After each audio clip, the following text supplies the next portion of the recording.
देख लीजिए, surface area volume जो चैप्टर है उसमें बेसिकली आप दो तरह के फिगर्स को डील करेंगे, बनते हैं। ठीक है, मतलब जो जिनके सिर्फ दो ही डायमेंशन होते हैं या दो ही एक्सेस की मदद से बनते हैं। ऐसे मत बोलिए पेपर पे बनाए जाते हैं, वो तो मैंने आपको समझाने के लिए बताया था। ठीक है, 2D का मतलब है टू डायमेंशनल फिगर्स, 3D का मतलब है थ्री डायमेंशनल फिगर्स। अब अगर कोई टीचर बोलता है डायमेंशनल थोड़ा सा और एक्सप्लेन कर दो, तो आप ये बोल सकते हो सर जो फिगर्स दो एक्सेस की मदद से बनते हैं वो टू डायमेंशनल है, जो फिगर्स तीन एक्सेस की मदद से बनते हैं वो थ्री डायमेंशनल है। मतलब एक्स एंड वाई एक्सिस की मदद से जो फिगर्स बनेंगे, 2D दो एक्सेस हो गए ना, x axis and y axis. और 3D फिगर्स तीन एक्सेस की मदद से बनते हैं, एक्स वाई और जेड। ठीक है, 2D फिगर्स के अगर मैं एग्जांपल बोलूं आपसे, तो जैसे कि सर्कल एक एग्जांपल है आपके पास 2D फिगर का। ठीक है, अच्छा जी, नेक्स्ट ट्राइंगल, ओके, स्क्वायर, और आपके पास रेक्टेंगल, ट्रेपीजियम, जितने भी मतलब फिगर्स, हाँ आपने पढ़े पैरेललोग्राम, ये सारे के सारे आपके पास 2D फिगर्स। 3D फिगर्स में आपके पास आता है सबसे पहले स्फेयर। सबसे पहले आप इसमें क्यूब कर लीजिए, क्यूब। देखने में अगर हम बात करें तो क्यूब का स्ट्रक्चर कुछ इस तरीके का है। क्यूब के बारे में आपको सारे फॉर्मूले क्लियर होने चाहिए पहले से ही। क्यूब में सबसे इंपॉर्टेंट चीज क्या होती है वहां? साइड्स। साइड्स को क्या बोलते हैं? एजेस, डिनोटेड बाय ए। ये बातें किसी बच्चे के लिए नहीं तो नहीं है, पढ़ा हुआ है, हल्का फुल्का तो पढ़ाई होगा। ठीक है, अच्छा जी, क्यूब है। अब क्यूब के फिर उन्होंने तीन फॉर्मूले बनाए हुए हैं। सबसे पहला फॉर्मूला है आपके पास lateral surface area, LSA, lateral surface area. Formula क्या है? 4A²। ठीक है, इसके बाद इसके TSA का फॉर्मूला 6A²। और नेक्स्ट है वॉल्यूम का फॉर्मूला है AQ। ठीक है, अच्छा जी, LSA का फॉर्मूले में 4A², TSA के फॉर्मूले में 6A², वॉल्यूम के फॉर्मूले में AQ। अब LSA का मतलब क्या होता है? सारे सरफेसों का एरिया, बस एक तो टॉप नहीं लेना और एक बॉटम नहीं लेना, तो चार ही दीवारें बचती हैं, तो चारों का ये दीवारों का एरिया कितना हो जाएगा? 4A²। ठीक है, समझ में आया? अच्छा जी, नेक्स्ट है आपके पास TSA में आपको सारी दीवारें काउंट करनी है। सारी दीवारों में आपके पास चार तो बाजू वाली हो गई, एक ऊपर और एक नीचे, टोटल आपके पास हो गया 6A²। और वॉल्यूम में आप AQ। और इसके अंदर एक चीज और भी होती है, लॉन्गेस्ट पोल, और या फिर हाँ जी लॉन्गेस्ट डायगोनल, जो भी आप इसके अंदर रख सकते हैं, उसका फॉर्मूला होता है √3। अच्छा, स्क्वायर के बारे में ना एक चीज मैं आपको सिखाना चाहता हूँ, क्योंकि स्क्वायर की ना एक चीज बड़ी वो यूज करते हैं, सुन लीजिए। स्क्वायर इस तरीके का, इसकी चारों साइड आपस में कैसी होती हैं? इक्वल होती हैं, ये तो खासियत ही है इसकी। इसके डायगोनल का फॉर्मूला मैं चाहता हूं आप सीख लें। बता दीजिए कितना होता है? √2। इसको याद रखिएगा, ये बहुत जगह एक नंबर दिलाएगा आपको सीधा। कभी कभी क्वेश्चन में क्या करते हैं ना, वो बोलते हैं एक स्क्वायर है जिसका डायगोनल है 5, आप मुझे उसका एरिया निकाल के दीजिए। ऐसे क्वेश्चन आता है, एक स्क्वायर है जिसका डायगोनल है 5, आप मुझे उसका क्या निकाल के दे दीजिए? एरिया। तो किस तरीके से करते हैं उसको देख लीजिए। डायगोनल का फॉर्मूला मैंने आपको बता दिया, प्रोसेस रख के करिए क्वेश्चन को। मैंने आपको डायगोनल तो पहले ही दे दिया था, 5 है।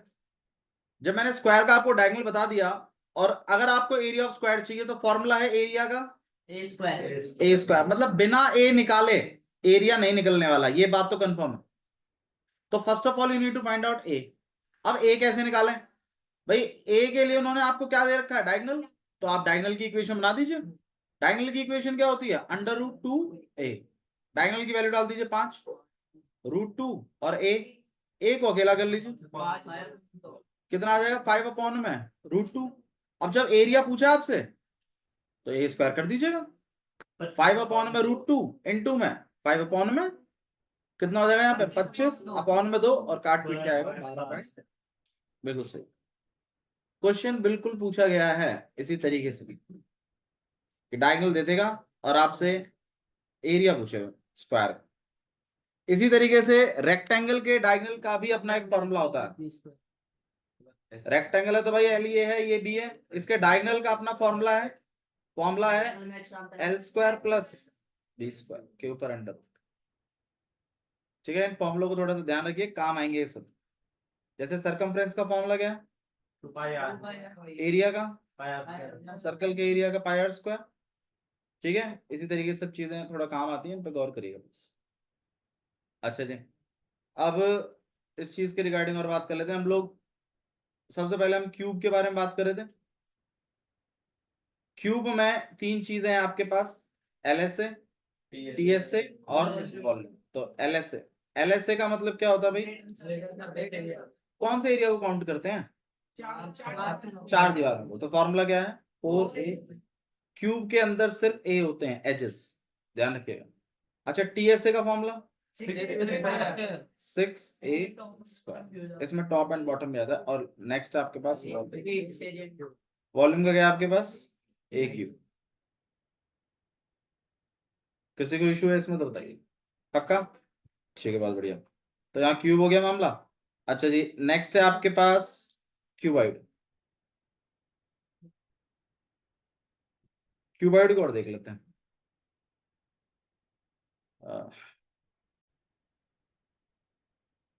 क्यूबाइड में क्या क्या चीजें होती हैं, लेंथ, ब्रेड्थ और हाइट। तीन चीजें होती है, लेंथ, ब्रेड्थ और हाइट। तो क्यूबाइड आपके पास कुछ इस तरीके का फिगर है, इसमें ये लेंथ है, ये ब्रेड्थ है और ये हाइट है आपके पास। ठीक है। अच्छा जी, क्यूबाइड में थोड़ा सा गौर करिएगा। एक होता है आपके पास टीएस अपना एलएसए, एक है आपके पास डीएसए, एक है आपके पास वॉल्यूम। एलएसए का फॉर्मूला है आपके पास 2h ब्रैकेट के अंदर एल प्लस बी, ये फॉर्मूला। हाँ जी, लॉन्गेस्ट पुलिस में। टीएसए का फॉर्मूला है आपके पास 2 ब्रैकेट के अंदर l b plus b h plus h, और तीसरा है वॉल्यूम एल बी एच। अच्छा जी, लॉन्गेस्ट पोल जो आप इसके अंदर रख सकते हैं उसका फॉर्मूला है L square plus B square plus H. ठीक है। अच्छा जी, नेक्स्ट वाला जो आपके पास फिगर है वो कौन सा है, सिलेंडर। सिलेंडर में आपके पास इस तरीके से है, ऊपर में भी रेडियस है, नीचे में भी रेडियस है, और यहाँ पे हाइट है। ठीक है। और तो मतलब इसके अंदर रेडियस और हाइट इंपॉर्टेंट होता है, और इसके अंदर क्या चीज इंपॉर्टेंट है, क्यूबॉइड के अंदर लेंथ, ब्रेड्थ और हाइट। क्यूब के अंदर एजेस। बहुत बढ़िया। तो क्यूब में सबसे इंपॉर्टेंट चीज क्या है, एजेस। देखो, जितनी बार पूछा जाए उतनी बार क्लियर बताइए, क्यूब में सबसे इंपॉर्टेंट चीज क्या है, एजेस। क्यूब के टीएसए का फॉर्मूला बताइए 6 स्क्वायर, एलएसए का, वॉल्यूम का, जिसको परफेक्शन है इसमें उसको इस चैप्टर पे कमांड आएगा, क्योंकि फॉर्मूले क्लियर होंगे तब तो कंसेप्ट बनेंगे। फॉर्मूले तुम्हें क्लियर नहीं है, कंसेप्ट तुम बनाना चाहते हो, कभी नहीं बनेगा।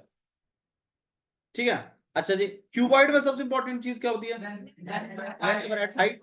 और उसके टीएसए का फॉर्मूला क्या है, 2LH plus B, 2LB plus BH plus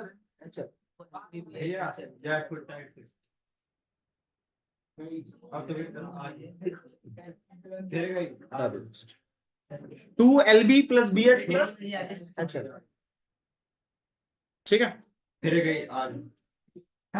अरे ठीक है यार, यहाँ ध्यान दे। ओके, सिलेंडर तो रेडियस और हाइट की बात है, तो 2 ब्रैकेट के अंदर रेडियस कह रहा हूं। क्यूबॉइड में इंपॉर्टेंट चीज क्या है आपके पास, लेंथ, ब्रेड्थ और हाइट। इसके टीएसए का फॉर्मूला 2 ब्रैकेट के अंदर एलबी प्लस एच। इसके वॉल्यूम का फॉर्मूला एलबीएच। ठीक है। इसके एलएसए का फॉर्मूला 2H एल प्लस। ठीक है। अच्छा जी, नेक्स्ट है आपके पास क्यूबॉइड हो गया। नेक्स्ट है आपके पास सिलेंडर। सिलेंडर में सबसे इंपॉर्टेंट चीज क्या है? बिल्कुल, रेडियस और हाइट, ये चीज important. Radius denoted by R, height is denoted by H. और इसके सी एस से का फॉर्मूला 2 पाई आर एच। इसके टी एस से का फॉर्मूला 2 पाई आर ब्रैकेट के अंदर प्लस एच। इसके वॉल्यूम का फॉर्मूला पाई आर स्क्वायर, ये है फॉर्मूला। ठीक है, अच्छा जी। नेक्स्ट सिलेंडर के बाद आपके पास कौन आता है? कोन। कोन, कोन में कितनी चीजें? तीन। कौन कौन सी? Radius, height, slant height. Diagram कुछ इस तरीके का, this is denoted by R, ये वाला जो है ये height, and this is slant height. ठीक है, रेडियस, हाइट और स्लैंट हाइट, ये तीन चीजें हैं। और इन तीन चीजों का आपस में लिंक भी है कि एल स्क्वायर इक्वल टू में है R square plus H square. इस लिंक का फायदा क्या है? कोई दो बताओ। अगर दो गिवन है तो तीसरा इससे निकाला जा सकता है। मान लीजिए आर और एल दे दिया और एच पूछा है, तो निकाल सकते हैं इस लिंक से। ऐसा लिंक बस इकलौता कोन में ही है, इसके अलावा और नहीं है। हाँ, जिसको आप पीजीटी भी कह सकते हैं कि हाइपोटेन्यूज का स्क्वायर बराबर है बेस का स्क्वायर प्लस हाइट का स्क्वायर, कुछ इस तरीके। ठीक है, तो इन तीनों के बीच में आपस में लिंक है कि एल स्क्वायर इक्वल टू में R square plus H square. ठीक है, उमंग वो सामने वाला लाइट ऑन को क्या? ठीक है, अच्छा जी। अब इनके सी एस ए का formula pi r l. C S A का फॉर्मूला है इसके pi r l. C S A में कौन से एरिया को काउंट करेंगे आप? ये जो कर्व वाला है, सिर्फ ये वाला जो एरिया है, ये वाला। नीचे का सर्कल। जैसे मान लीजिए कोई टोपी पहनाई किसी को, तो वो टोपी में वो जो कर्व वाला एरिया है ना, ऊपर की साइड में ऊपर का जो एरिया है, सिर्फ उसे ही काउंट करेंगे हम। और फॉर्मूला है आपके पास पाई आर एल। ठीक है, अच्छा जी। टीएसए में वो ऊपर का कर्व वाला भी और नीचे का सर्कल भी, तो मतलब पाई आर प्लस एल। और इसके वॉल्यूम का फॉर्मूला है आपके पास 1/3 पाई आर स्क्वायर। ये आपके पास तीन फॉर्मूले हैं, आप इनको बिल्कुल बाय हार्ट रखेंगे। कौन? ठीक है, again one of the important 3D figure है आपके पास, 3D फिगर। ठीक है, next we are going to sphere. हाँ भाई, स्फेयर में आपके पास इस तरीके से एक, मतलब इसको सर्कल मत समझिए, इसको बॉल की तरह समझिए। ठीक है, तो बॉल के बीचों बीच आपके पास एक सेंटर है। ठीक है, जैसे मतलब पूरी फुटबॉल इस तरीके से समझिए, और उसके अंदर सेंटर। अब वो सारी तरफ से वो बराबर है। ठीक है, अच्छा जी। अब इस तरीके से आपने एक स्फेयर जनरेट कर दिया, तो स्फेयर में जो सबसे इंपॉर्टेंट चीज होती है वो होती है रेडियस। ठीक है, आर। अब इसके सी एस ए और इसके टी एस ए का एक ही फॉर्मूला होता है, ऐसा क्यों? इसमें बेस और वो हम अलग नहीं कर सकते। बिल्कुल सही बात है, इसमें आप साइड का एरिया और टॉप एंड बॉटम का एरिया अलग अलग नहीं बता सकते, होता ही नहीं है, इसमें अलग कर भी नहीं सकते हम। तो इसलिए सी एस और टी एस ए का एक ही एरिया होता है, जिसको सरफेस एरिया भी कहते हैं। और फॉर्मूला क्या होता है? 4 पाई आर। अच्छा जी, इसके वॉल्यूम का फॉर्मूला, इसके वॉल्यूम का फॉर्मूला होता है आपके पास 4 पाई आर। तो आपके पास दो फॉर्मूले हैं सरफेस एरिया के, एक है आपके पास टीएसएन सीएसए का, एक है आपके पास वॉल्यूम किसका? स्फीयर का। नेक्स्ट है आपके नेक्स्ट है आपके पास हेमिस्फीयर का। प्लीज प्लीज यार, ये कंप्लीट कर लेंगे मेरे को। हेमिस्फीयर, हेमिस्फीयर में आपके पास इस तरीके से, और इसमें भी रेडियस ही इंपॉर्टेंट होता है। और रेडियस जो है, सुनो इधर सुनो, प्लीज गौर करिए। रेडियस सिर्फ इस साइड ही नहीं होता, इधर भी होता है, दोनों साइड में। ठीक है, अच्छा जी, अब इसमें सी एस ए, इसमें टी एस ए और वॉल्यूम, तीनों का अपना अपना फॉर्मूला है, क्योंकि इसमें साइड एरिया अलग है और टॉप एरिया अलग है। यहीं पे जा रहा है क्या? सी एस ए का, please please let me complete this यार प्लीज। सी एस ए आपके पास क्या है? 2 पाई, टी एस ए कितना है आपके पास? 3 पाई r²।